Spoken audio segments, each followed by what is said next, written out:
১৪ বছর পর নওগাঁ জেলা বিএনপির দ্বিবার্ষিক সম্মেলন অনুষ্ঠিত হচ্ছে। এতে প্রধান অতিথি হিসেবে ভার্চুয়ালি যুক্ত হয়েছেন দলের ভারপ্রাপ্ত চেয়ারম্যান তারেক রহমান। চলে যাচ্ছি সেখানে। কম বেশি ভালো আছেন? ভালো আছেন তো? আলহামদুলিল্লাহ।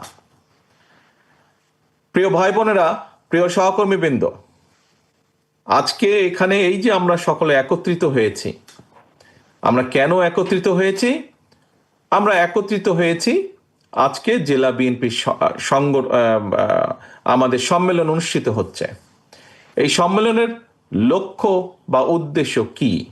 আমি জানি এর আগে অন্যান্য নেতৃবৃন্দ যারা বক্তব্য রেখেছেন আমার আগে, তারা সবাই কিছু কিছু বিষয় বলেছেন। আমিও আমার অবস্থান থেকে আপনাদের সামনে সংক্ষেপে তুলে ধরতে চাই সম্মেলনটি আমরা করছি কেন।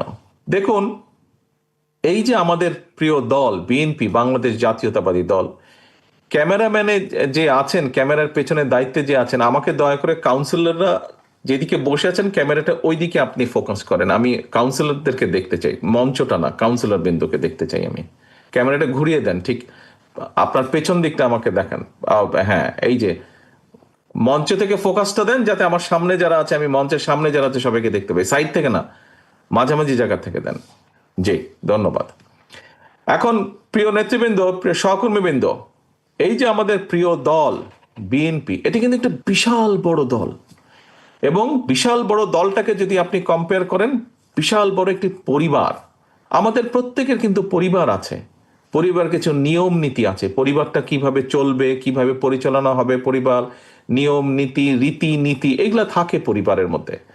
ঠিক দলটাও যে একটা বিশাল পরিবার, এই দলেরও কিছু রীতিনীতি নিয়ম কানুন আছে, নিয়ম কানুন থাকে, প্রত্যেকটি সংগঠনের থাকে, প্রত্যেকটি পরিবারের থাকে। সেই নিয়ম কানুন রীতির অংশ হিসাবেই কিন্তু একটি অংশ হচ্ছে এই যে সংগঠন। দ্বিবার্ষিক সম্মেলন হবে, 2-3 বছর পরে পরে সম্মেলন হবে।